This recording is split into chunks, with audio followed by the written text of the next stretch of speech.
membuat banyak orang bahkan ya sekarang mengalami kesulitan keuangan. Betul sekali. Dan banyak orang yang akhirnya lari ke pinjol. Itu cara yang paling instan, betul, paling ya. cepat, nggak perlu pakai prosedur gitu. Setuju tidak setuju pokoknya yang penting KTP masuk gitu, diketahui alamat kantornya, penghasilannya menurut pinjol mencukupi gitu. Cepat sekali itu, 1-2 jam cair masuk rekening. Dan memang itu cara yang paling instan dan mudah sekarang, seperti yang Ibu bilang, dan Ibu juga terjebak di situ waktu itu. Betul, itu saya mulai berkenalan dengan pinjol setelah sekian banyak cicilan yang saya harus cover, tidak tercukupi lagi dengan gaji. Jadi setiap kali saya dapat gaji di awal bulan, di akhir bulan, itu saya nggak happy seperti orang-orang. Karena saya udah memikirkan, ini harus bayar cicilan ini, bayar cicilan ini, sisanya nggak akan cukup sampai 1 bulan. Gaji saya jadi 15-an. Setelah tanggal 15 mau hidup dari mana? Akhirnya pilihan terakhir untuk biaya hidup, kebutuhan hidup, saya larinya ke pinjol. Saya malu pinjam sama saudara. Ya gengsi kan? Proud gitu. Kepala sekolah kok gitu. Akhirnya saya pikir saya bisa atasi. Pinjol cuma berapa sih? Waktu itu di 2019 pinjol itu masih pelit-pelit ngasih pinjaman. Sedikit-sedikit. Belum banyak aplikasi kayak sekarang gitu? Banyak aplikasi tapi mereka kasihnya sedikit. Jadi ketika saya harus bayar satu cicilan yang cukup besar karena saya akhirnya mengambil keputusan mengagunkan SHM rumah. Gitu dan menyekolahkan BPKB mobil ke satu leasing gitu. Dan itu memang akhirnya persetujuan suami. Awalnya saya diam-diam karena saya pikir toh saya bisa bayar cicilan dari income saya. Tapi karena saya gegabah, ya akhirnya seperti itu, nggak sanggup bayar cicilannya. Terlalu berlebihan biaya cicilan dibanding untuk kebutuhan hidup. Saya tidak mengelola dengan baik. Nah akhirnya larinya ke pinjol. Pinjol itu biasanya awal-awal di waktu itu ya, itu 500, 1 juta, itu paling besar 1 juta. Paling bagus itu 2 juta. Ngembaliinnya dan durasinya itu antara 7 sampai 14 hari. Singkat juga ya. Sangat singkat. Kalau sekarang kayaknya udah terlalu banyak ya mereka memberi kenyamanan buat nasabah-nasabahnya sehingga banyak yang berminat ke pinjol. Kalau dulu masih rada pelit, tapi memang menjamur sekali dulu itu. Jadi untuk bayar misalnya katakanlah satu cicilan SHM itu sekitar 7 juta. Saya itu harus mengambil pinjol dari mana? Itu paling tidak kalau 2 juta itu 3 pinjol kan?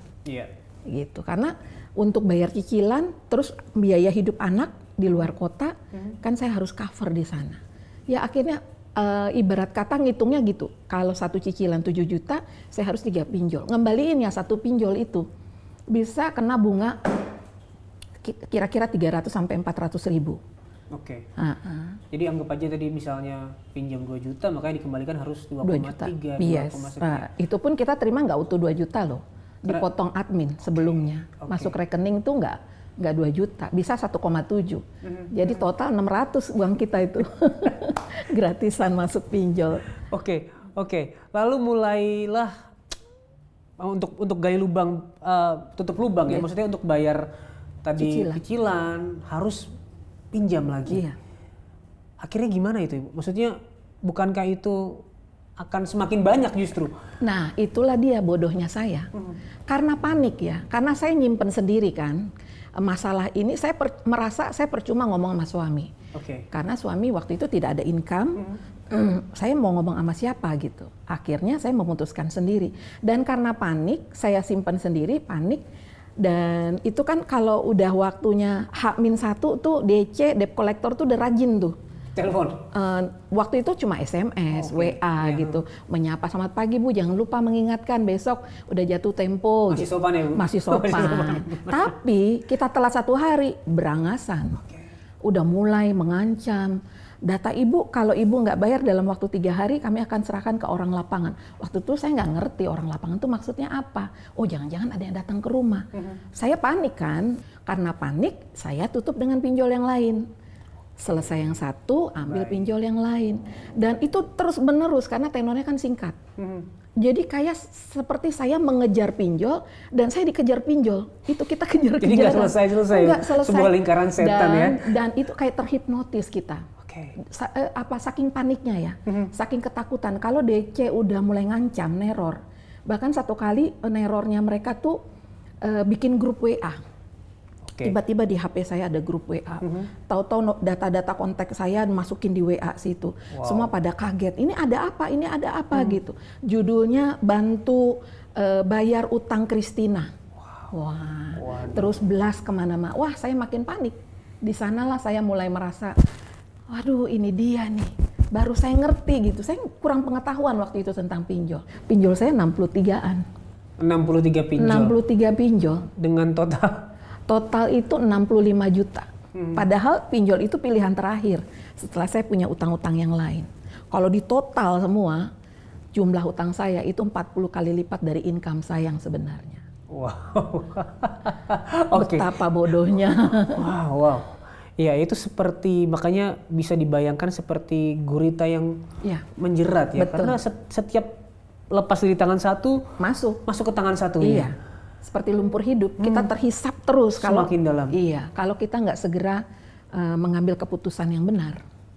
Oke. Tadi kan sampai akhirnya dibuatin grup nih, grup yang isinya kontak, kenalan, relasi. Itu kan sebenarnya yang Ibu hindari. Iya. Untuk orang-orang tahu bahwa Ibu punya pinjaman di banyak tempat. Nah, bagaimana Ibu melihatnya waktu itu? Wah, itu nggak bisa dikatakan lagi. Saya cuma bisa menangis. Dan waktu itu kondisi saya udah benar-benar dalam keadaan depresi karena memang nggak ada lagi yang bisa saya pakai untuk bayar. Anak saya yang di luar kota udah laporan, Mami, aku mesti bayar semester nggak? Karena kalau enggak aku mesti ngajuin cuti akademik. Saya bilang, nanti ya Dek, tunggu sabar, Mami lagi usahain. Saya usahainnya dengan cara apa? Ya lagi mikir nih mau pinjem sama siapa lagi kalau udah mentok semua. Mau nggak mau mesti pinjem sama seseorang gitu. Jadi pikirannya utang. Itu pola pikir instan yang membuat saya, wah nggak beres ini. Saya mesti keluar ini. Kalau enggak saya tersiksa terus. Dan akibatnya keluarga saya juga kena gitu. Nah itu ketika udah dibikinin grup WA, saya udah cuma menangis. Tapi pada saat udah dibikin grup WA itu baru-baru saya mulai mentoring dengan Pak Juhono, one on one. Nah, saya dan suami itu memang kondisinya saya udah desperate banget, saya udah putus asa, udah depresi, udah tremor, saya udah nggak bisa lihat HP itu udah langsung mual. Karena selalu akan ada yang nagih. Iya, dan selalu nagih tiap saat. Anak saya yang bungsu jadi saksinya. Ketika saya tanpa sengaja, saya loudspeaker karena saya lagi nyapu rumah, saya loudspeaker, saya lupa mengecilkan volume.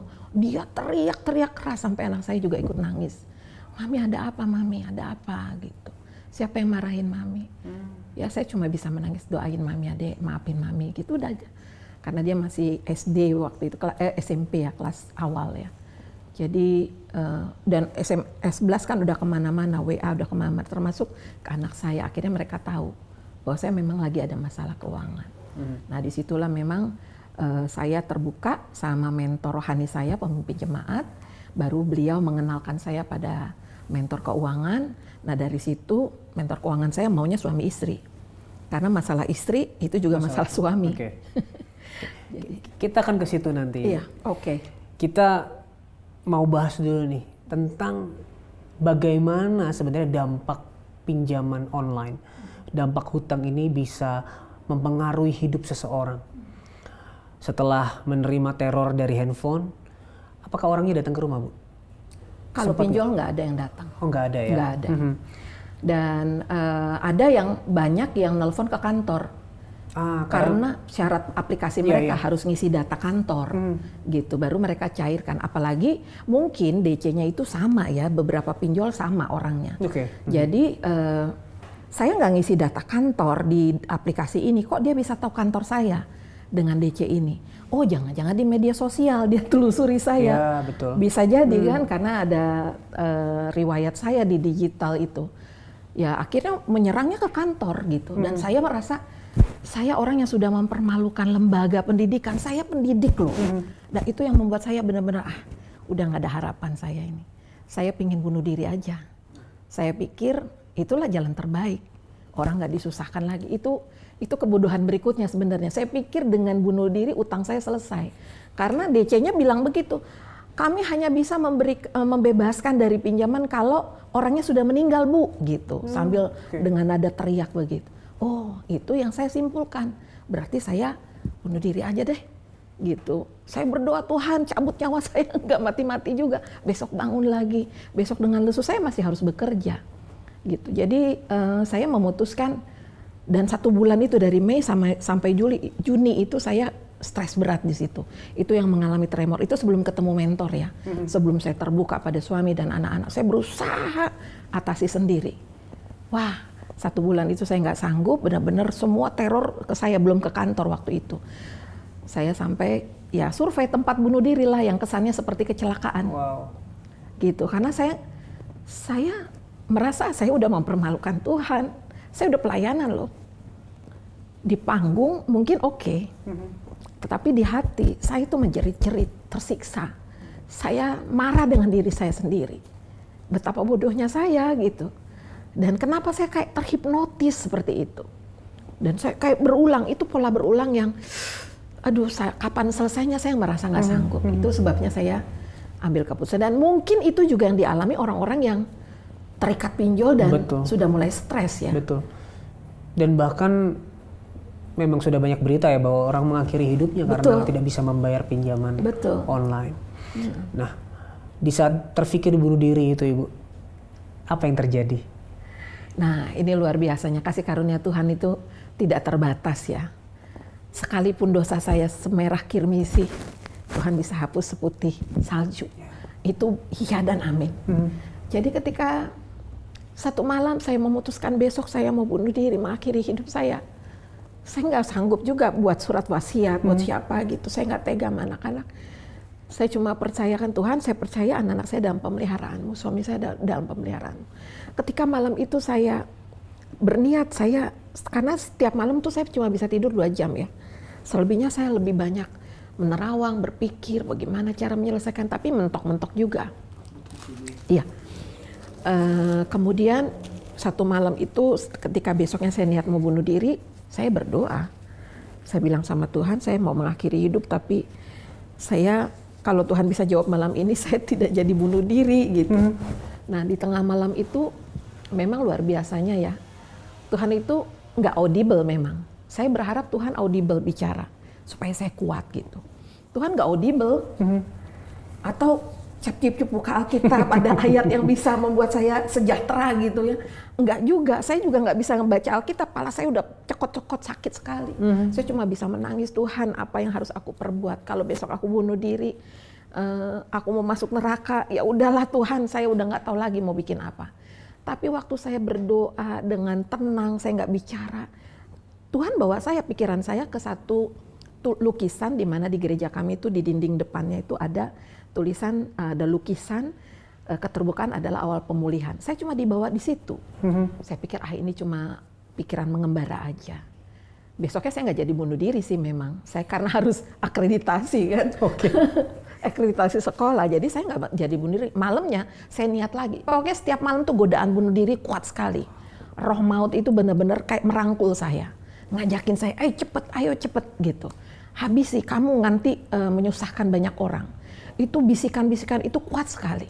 Sampai ketika berdoa, 2 atau 3 malam itu berdoa, bayangan itu terlintas. Baru akhirnya saya diingatkan oleh pikiran, ingatan bahwa pemimpin jemaat saya, Pastor Sandy, mentor rohani saya, pernah kesaksian tentang terpuruknya kehidupannya, dan dia terbuka di depan jemaat. Saya bukan membuka aib, tetapi saya mau menelanjangi perbuatan iblis. Wah, di situ saya terngiang-ngiang. Wah, ini saya harus hubungi Pastor Sandy. Saya harus hubungi beliau. Wah, besok pagi karena nggak bisa tidur, jam 2 subuh saya bikin tulisan untuk laporan sama Pastor Sandy. Saya mau cerita apa, saya tulis. Panjang itu Bu ya? Panjang. Tapi endingnya saya bilang, Pastor Sandy jangan kaget ya. Kalau seandainya tahu berita saya tiba-tiba meninggal. Tetap ujungnya ke situ. Jadi akhirnya saya hubungi Pastor Sandy. Dan ternyata luar biasanya beliau menyambut saya, merespon, mendengarkan saya. Di situ saya benar-benar seperti ada menerima air di padang gurun ya. Saya merasa sejuk sekali. Baru kali ini saya bisa terlepas bebas bicara. Sampai saya udah nggak bisa bicara lagi karena sesengukan, nggak jelas lagi mau ngomong, itu lidah udah kaku karena udah nangis banget. Nah disitulah saya melihat ada terang, walaupun kecil ya, belum tahu, utang masih banyak, teror DC masih masuk gitu. Tapi saya ketika ada seseorang yang mendengarkan saya, itu buat saya, wow, ini berkat banget gitu. Dan besokannya saya bikin janji, diperkenalkan dengan mentor keuangan, baru 5 hari kemudian kami bertemu. Nah disitulah mulai perang sesungguhnya melawan hutang, melawan kebiasaan hutang. Iya. Nah, di saat keterbukaan itu terjadi dengan gembala ibu, dengan pendeta ibu, bagaimana dengan keterbukaan dengan keluarga, suami, anak-anak? Bagaimana mereka menanggapi akhirnya cerita ibu bahwa, wah, mama lagi terjerat hutang nih, yang sangat besar? Mereka nangis, termasuk suami saya. Dia juga merasa bersalah gitu. Seandainya papi kerja, mungkin mami nggak perlu begini. Anak-anak juga merasa bersalah. Aku jadi beban buat mami. Saya bilang enggak, ini kewajiban orang tua. Tapi mereka akhirnya ya puji Tuhan ya, mereka dimampukan tuh. Udah mami nggak usah pikirin biaya hidupku di Salatiga, yang Bandung juga. Aku akan cari uang. Nah disitulah kreativitas muncul mereka. Di bawah tekanan. Saya bilang juga sama anak saya yang bungsu, ayo kita sama-sama yuk menghemat apa yang bisa dihemat gitu. Dia kuatkan saya, dia doakan saya gitu. Dia ngerti banget. Dulu waktu kecil dia paling banyak request dan saya paling memanjakan dia. Minta apa? Ayo. Sekalipun mainan squishy yang 200.000, 300.000 gitu ya. Saya penuhin karena saya tahu saya ada uang kok waktu itu. Bukan dari pinjol, bukan dari gaji saya. Ya itu. Tapi sekarang udah mesti hemat, udah nggak ada impulse buying lagi. Dan dia bisa menerima hal itu? Menerima banget. Sampai satu saat saya bilang, Dek, yuk kita beli sayur. Emang mami nggak bisa masak nih? Jangan beli sayur gitu. Waktu itu ya kita harus berhemat ya. Karena ketika udah mentoring saya baru benar-benar kayak mata dibukakan.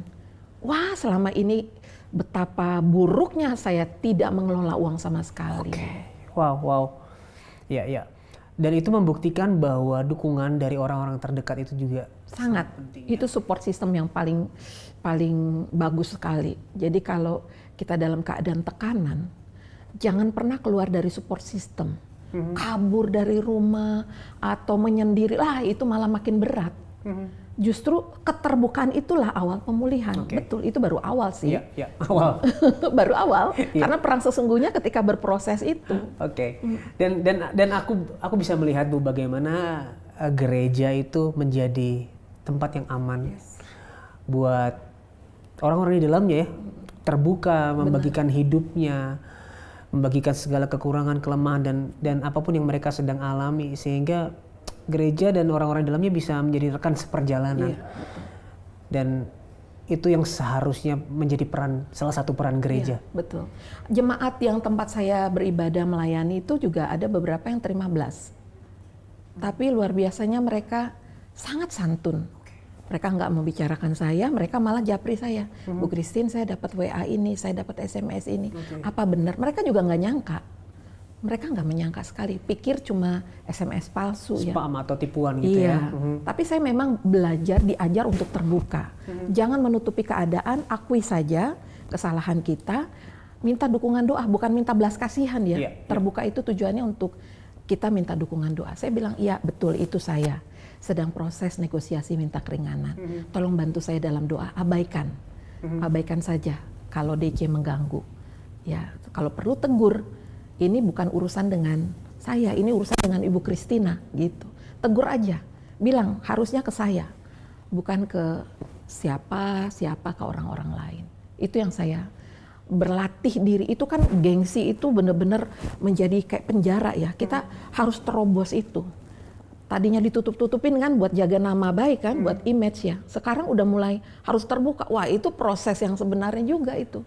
Ngakui kesalahan kita, kebodohan kita ke jemaat, termasuk ke pemimpin di kantor, pimpinan kantor. Akhirnya pun terbuka dengan dia. Iya, karena udah mulai 1-2 DC, tadinya DC yang perbankan, yang oke lah gitu. Karena saya memang masih menunda pembayaran.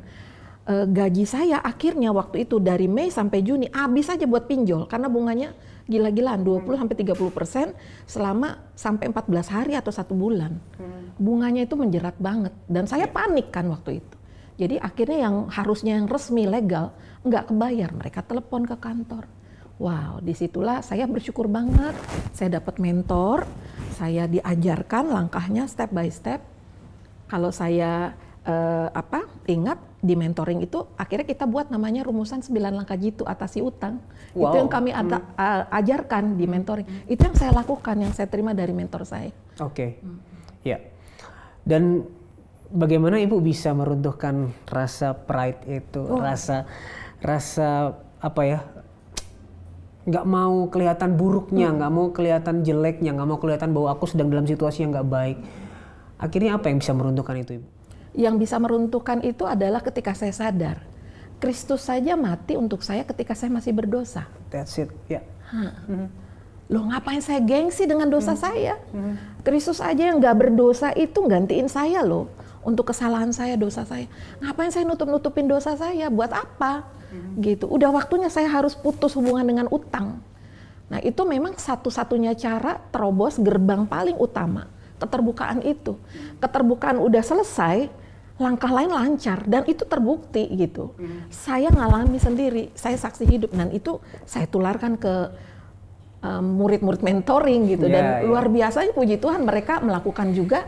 Sekarang mereka jadi mentor. Waduh, kita udah seperti Daud di Gua Adulam. Kumpul semua. Betul. Dan berarti itu Ibu kembali memandang kepada karya Kristus, ya, kepada salib, kepada Injil. Bagaimana di dalam Injil ini kita sebenarnya lebih bobrok daripada yang kita bayangkan, gitu. Kenapa kita harus tutupi itu? Tapi sebaliknya karena Injil kita juga menjadi lebih berharga, lebih dari berharga dari apa yang kita bisa bayangkan karena pengorbanan Kristus. Ya itu ya sahabat solusi, kalau hari ini sedang mengalami pride yang membuat sahabat nggak bisa terbuka, ingat, pandanglah kepada salib Kristus. Ingat Injil itu. Oke, sekarang Ibu sudah lepas dari hutang tentunya. Ya, puji Tuhan. Sudah berapa lama ini? Lepas lunas 2022 semuanya? 2022 itu raksasa paling besar ya. Jadi terakhir raksasa 2022 tuh? 2022. Oke, prosesnya gimana Ibu? Dari ketemu mentor, diperbaiki pola hidupnya, keuangannya, akhirnya bisa melunasi, prosesnya gimana? Iya. Intinya kalau punya hutang segunung, udah melebihi dari income, jangan sok-sokan sanggup bayar, janji bayar. Jadi kita negosiasi dulu. Kecilin lihat utangnya, sampai ke angka yang memang kita sanggup bayar. Tapi nggak sesuka kita, kita mesti pakai dasarnya. Dasarnya itu BI checking, SLIK OJK. Itu setiap kita punya hak untuk meminta SLIK OJK kita. Selama kita berhubungan dengan bank ya. Jadi saya minta SLIK OJK, saya cek baki debit, saya mulai catat daftar utang saya tulisin baki debit saya, pinjaman saya di lembaga ini, di fintech ini, terus banyak pinjol yang nggak masuk. Dan yang memang saya belum cerita tadi ya, itu Tuhan tuh punya kasih karunia luar biasa. Ketika saya benar-benar stres, banyak pinjol saya itu yang tiba-tiba hilang lenyap. Menyerah kali Ibu ya? Karena waktu itu di 2019 Agustus itu ada sekitar 300-an pinjol ilegal ditutup pemerintah waktu itu. Oh, yang zaman-zaman waktu di awal-awal itu. Nggak ada izin OJK itu nggak ya? Ada izin OJK. Jadi kok HP saya tumben sunyi senyap, DC nggak ada gitu ya. Jadi ya luar biasa lah. Memang ada beberapa, nggak semua, ada beberapa. Saya masih berproses di sana. Nah, jadi saya mulai lihat dari SLIK OJK. Nah, setelah itu baru bikin surat ke bank, ke DC pinjol juga saya bikin dari chat sambil saya kasih notes. Di kelas mentoring saya ajarin tuh cara jawabnya. Mentor-mentor juga melakukan itu, mengajarkan mentinya, muridnya. Jadi bagi yang DC pinjol yang ngeblas, menyalahgunakan data kontak, pelanggaran IT, saya anggap lunas. Karena dia udah merusak nama baik. Ya, sementara kita udah niat bayar, cuma nego bunganya jangan kita bayar atau bunganya dikecilin. Uang akan kita kembalikan, cuma kembalikannya juga nggak mungkin langsung kalau utang saya kan banyak nih. Jadi saya mencicil, saya udah hitung-hitung, makanya memang penting banget mengatur anggaran, anggaran keuangan. Suami juga masih belum kerja pada saat saya dan suami di mentoring, tapi akhirnya diarahkan untuk ayo cari income apa gitu. Akhirnya suami juga bergerak. Waktu itu kita suami driver online, nggak ada gengsi. Udah kita pokoknya nggak gengsi. Tanya anak-anak gimana. Waktu menawarkan diri melamar ke Gojek waktu itu diterima, terus dikasih handphone, dikasih helm sama jaket. Gimana Dek? Nggak apa-apa papi jadi driver Gojek. Nggak apa-apa, papi udah bisa kerja lagi. Anak-anak tuh welcome, gitu. Jadi mereka, betul, itu support system yang paling meneduhkan hati. Jadi, nah disitulah kami bergerak maju, mulai melakukan 9 langkah tadi. Sampai akhirnya satu persatu ada persetujuan. Itu nunggunya 6 bulan, ada yang 1 tahun. DC bank ada yang datang ke rumah. Tapi saya diajarkan caranya, jangan takut gitu. Jadi minta identitas dirinya, surat resminya, lalu saya memang minta izin, saya rekam ya Pak untuk diskusi. Kalau direkam kan dia nggak mungkin ngapa-ngapain. Kalau dia ngaco, saya jadi bukti buat lapor ke OJK karena ada pengaduan di sana. Seperti itu sih akhirnya ya satu-satu. Nah, yang paling bisa meruntuhkan raksasa paling besar saya itu utang SHM ya, karena itu nilainya cukup tinggi, bunganya juga besar. Akhirnya saya pindahkan SHM itu over kredit, masukin ke satu koperasi yang dipimpin oleh mentor saya waktu itu. Dan itu udah banyak sekali itu pengusaha-pengusaha yang memang anak-anak Tuhan. Jadi saya pindahkan ke sana, bunganya cukup kecil dan pelan-pelan saya bisa selesaikan. Permasalahan hutang ini kan dimulai dari pengaturan keuangan yang tidak bijak. Lalu bagaimana setelah itu mengatur keuangan Ibu? Ya. Apakah mentor ini memberikan cara-cara tersendiri untuk mengatur keuangan? Siapa tahu bisa di-share sedikit bagi sahabat solusi. Iya, prinsipnya ketika kita mau mengatur keuangan, nomor 1 kita harus tahu juga tujuan keuangan kita, jangka pendek ngapain. Apa yang mau dicapai nih jangka pendek? Misalnya sebentar lagi anak mau masuk kuliah, kayak anak bungsu saya sebentar lagi mau masuk kuliah. Atau jangka menengah, mau punya DP rumah, mungkin menabung untuk beli rumah total tanpa hutang mungkin berat ya. Nanti harga udah keburu naik. Tapi minimal DP-nya itu nggak pakai utang. Ada DP supaya cicilannya bisa lebih ringan. Atau mau bawa orang tua ke Holy Land misalnya. Apapun tujuannya, harus bikin. Karena dari tujuan itulah kita bisa mempersiapkan. Saya belajar dari ketika kami udah ngerancang untuk pendidikan anak. Tapi karena kita nggak simpen itu sebagai tujuan keuangan yang betul-betul kita pegang teguh, akhirnya kepake lagi kan. Karena bisa digoyang jadinya. Digoyang, nantilah gampang lah, anak masih jauh. Akhirnya asuransi yang ada investasinya kita ambil. Lama-lama ya udah nggak ada gitu. Atau tabungan manual yang liquid, kita ambil lagi, gesek lagi. Nggak konsisten jadinya, karena kita nggak pegang teguh tujuan. Nah itu satu. Kedua, harus nyusun budgeting. Nah kami di mentoring itu kami ajarkan budgeting kami namanya biar mudah diingat Rumah Kristus. Wow, itu apa aja itu? Itu akronim. R itu rumah, biaya rumah. Entah sewa, entah perawatan. Kalau itu rumah sendiri kan nggak bayar sewa, tapi perawatan. Gitu. Kalau ada kerusakan itu per bulan dibudgetin nggak? Supaya kalau kebocoran atau ambrol plafonnya kita nggak pakai ngutang. Iya, kita udah ada simpenan. Lalu kemudian U-nya utilitas, PLN, internet, wifi, termasuk pulsa yang dipakai untuk bulanan. Itu maksudnya utility ya Bu? Iya, utility, listrik, PAM gitu, itu masuk di sini. Nah itu kemudian M-nya makan, biaya makan. Mau bahan jadi, mau bahan mentah, beli sayuran, mau makan di restoran, ya itu masukin budgetnya. Kalau nggak ada budget untuk makan di restoran ya jangan coba-coba makan di restoran, gitu. Kalau budgetnya cuma bisa tahu teriyaki ya jangan maksain diri beef teriyaki. Udah cukup gitu, cukupkan diri gitu. Tinggal diatur kalau 1 bulan misalnya 1 juta, berarti dalam 30 hari per harinya berapa? Untuk ngatur pembelanjaan. Nah A-nya apa? A-nya itu tentang anak. Bagi yang udah berkeluarga. Uang sekolah, seragam, buku, ya itu dimasukin di situ. Nah kemudian H-nya hiburan, perlulah hiburan gitu. Kalau masa COVID mungkin 0 rupiah kita nggak bisa kemana-mana. Kalau hiburan mungkin ya sebulan sekali bawa anak-anak ke taman bermain yang kalau bisa gratis puji Tuhan. Tapi kalau harus berbayar karena ada mainan yang harus ada perawatan, ya udah dibajetin supaya nggak perlu berhutang ngambil pinjol. Nah sampai ke Kristus ya, K-nya itu kesehatan, biaya kesehatan termasuk BPJS, masukin di situ kesehatan. R yang berikutnya rupa-rupa, misalnya yang punya anak sekolah perlu printer, tinta printer, fotokopian, beli flash disk, nah itu masukin rupa-rupa, gitu ya. Termasuk yang wanita mungkin mau ini manicure, pedicure kalau yang uangnya berlebih ya. Iya, itu rupa-rupa maksudnya. Rupa-rupa. Yang wanita ya. Nah, kemudian Kristus ya, I-nya investasi. Sifatnya investasi. Nah, biasanya kami di mentoring tuh masuk dana darurat juga. Ada tabungan dana darurat ya. Paling dasar itu biaya hidup tidak berhutang sama dana darurat harus simpen. Gitu. Selain yang tadi biaya rumah, itu perawatan, itu kan bagian dari dana darurat. Tapi ini khusus kos yang memang kita siapkan, sengajakan 1 bulan tuh 100.000 misalnya untuk dana darurat. Atau 200.000 itu ada hitungannya sih sebenarnya, target gitu ya. Nah itu investasi. Lalu S yang berikutnya ya, itu sandang, pakaian. Kalau memang nggak perlu setiap bulan beli celana pendek, celana tidur, baju tidur, ya udah Rp0 aja. Pakai yang sudah ada. Pakai yang sudah ada gitu. Lalu kemudian apalagi transportasi, biaya bensin, termasuk parkir.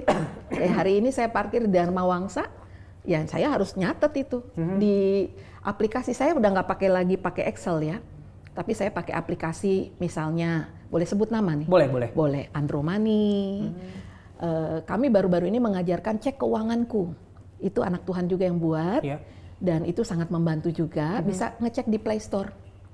Gitu. Kita mulai masukin aja. Gitu. Itu masuk biaya parkir, itu masuk di transportasi. Kalau cicilan kendaraan? Itu masuk utang. Hutang masuknya. Ini ya. Itu masuk utang. Itu KKB, kredit kendaraan bermotor. Kemudian KPR di situ juga. Tapi utang yang lain-lain yang tidak beragunan jangan masukin karena prosesnya beda. Itu prosesnya kan mesti kecilin raksasa utangnya. Gitu. Sampai dapat keringanan, setuju, sanggup, masukin cicilannya di utang. Gitu. Jadi kalau orang yang nggak ngerti masukin biaya utang itu semua ya nggak akan ketemu. Income-nya berapa, utangnya segunung. Berat di situ nanti berat di situ. Pusing lagi muter. Nah, kalau udah ada utang agunan, memang mau nggak mau, income nggak cukup, income tambahan. Gitu. Itu U yang. Nah, yang terakhir itu S, sosial. Sosial itu di dalamnya kami memang ingatkan murid-murid mentoring kami itu masuk perpuluhan. Tapi pemberiannya jangan sisa. Walaupun S ini terakhir, pemberiannya harus di awal. Ya, seperti perintah Tuhan. Ya, bawalah seluruh persepuluhanmu ke dalam rumah Tuhan supaya ada makanan dalam rumahku. Nah, ujilah aku, kata Tuhan, malah Tuhan menantang. Tapi kita memberi perpuluhan bukan buat mancing berkat, tapi memang itu bagian rasa syukur. Itu. Jadi sosial, mau beri ke orang tua. Nah, ini kalau punya suami istri, punya penghasilan dua-dua harus sepakat dulu. Masukin, gabungin di rumah Kristus ini. Income-nya berapa nih? Mas Pet sudah berkeluarga belum? Sudah. Itu sama istri, masukin income istri berapa, income suami berapa. Mau kasih sosialnya ke mertua, ke orang tua, itu terbuka, jadi nggak sembunyi di belakang. Nah itu rumah Kristus. Rumah Kristus. Yes. Sudah dicatat sahabat solusi? Dicatat dulu ya, karena ini saya percaya akan membantu sahabat solusi untuk mengatur keuangan. Bahkan yang mungkin udah berkeluarga bisa juga memakai ini untuk mengatur keuangannya. Nah, sebenarnya ini kalau dilakukan rutin 3 bulan saja, dibiasakan, kita membiasakan, itu bakalan akan terbiasa. Berikutnya kita udah terbiasa mencatat. Ya, nggak mencatat di aplikasi, mungkin ada yang gaptek gitu ya. Catat manual aja, it's okay, nggak apa-apa. Banyak cara. Wow. Dan bagaimana Ibu Christina sekarang memandang hutang ya? Baik hutang yang beragunan maupun pinjol gitu, gimana sekarang memandangnya Ibu? Dan apa nih yang bisa disampaikan buat sahabat solusi tentang hutang berhutang ini? Ya, prinsipnya begini, saya melihat seperti ini.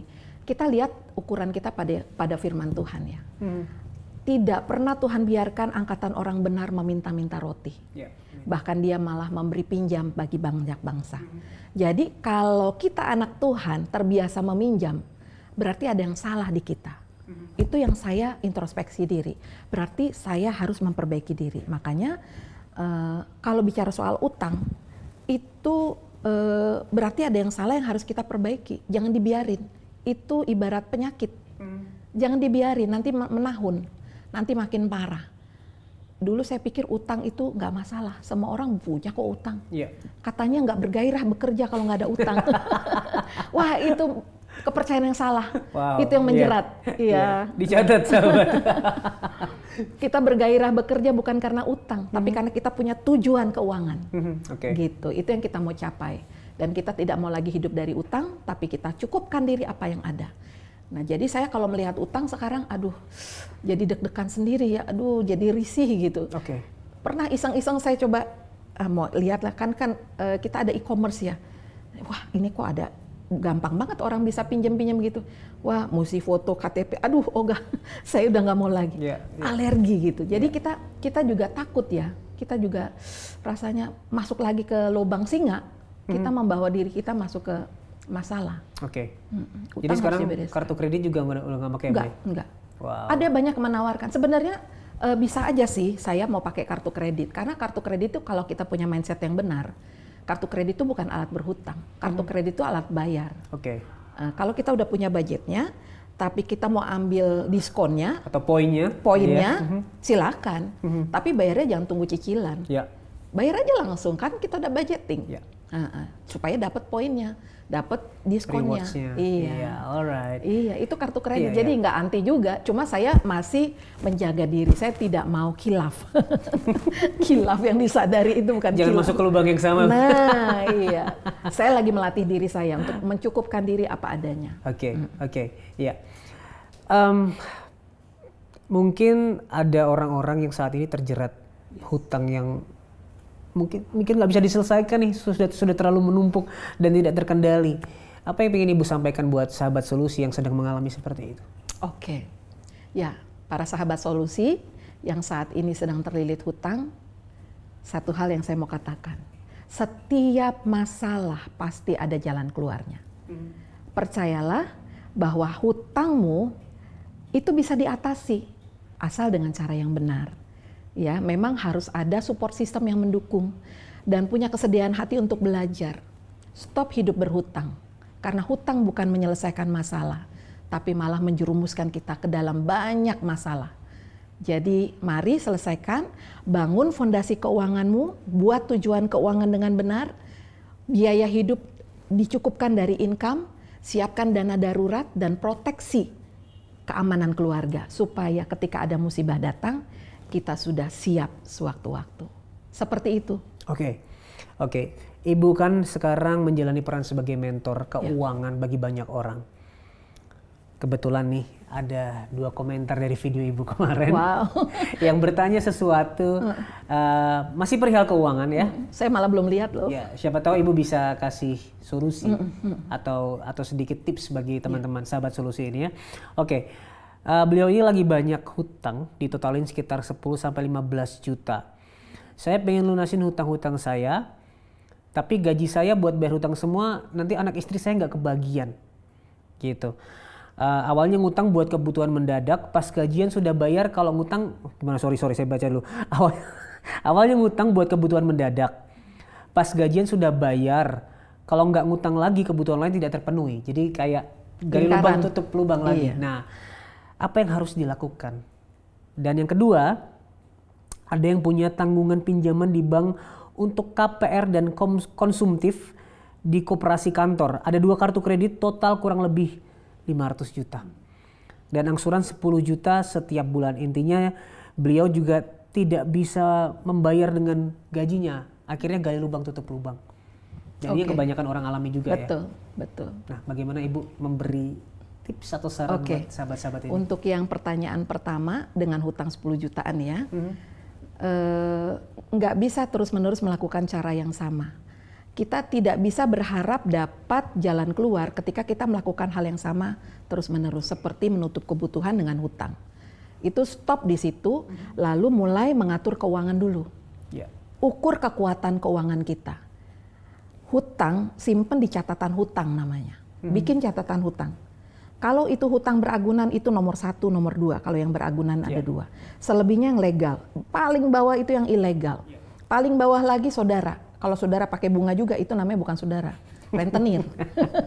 Ya, bikin catatan utang yang benar. Baru dari situ kita bikin prioritas. Hutang yang beragunan itu yang nomor 1 supaya agunan kita nggak dilelang, nggak disita. Itu harus selesai.